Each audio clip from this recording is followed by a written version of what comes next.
Hi.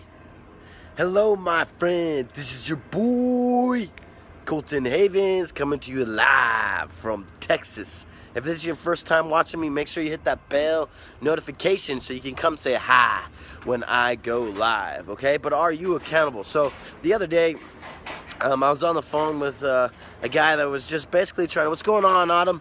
Where you watching in from? We were talking about, he was just basically trying to, we were setting up a schedule, right? To come meet each other, sit down, have a cup of coffee, and see what it is that if we could do business together, really. And he does the closed sale, right? Where, are you a man of your word type thing.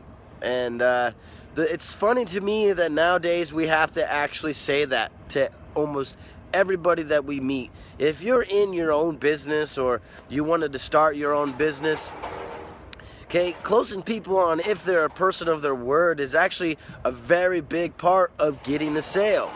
Because nowadays, right, so back in the old days, right, when everybody was riding horses and stuff, we didn't have our cell phones and, you know, they had to ride a pony to get mail places. When you told somebody that you were going to be somewhere a week from now and then you left, you didn't have the option to change your mind until that next week comes. Okay, so if you, nowadays, so you had to keep your word. Nowadays, it's so easy to simply send a text, a message, a phone call 10 minutes before you have to be somewhere so you can get out of things. All right? Just be more conscious of what you're saying with your words. Instead of just agreeing to what's going on in front of you, really be accountable for it. Hey, if I say this, can I be there? Can I do this? Will it be fulfilled? That way, you ain't just saying words. You mean it.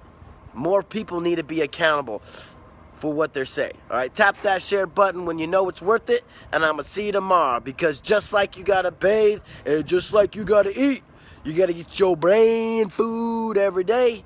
If you want to learn how to build your own online business and want to learn from the best of the best, go to getyourbrainfood.com and meet my good friend Dave Sharp. I'll talk to you soon. Love y'all. Peace.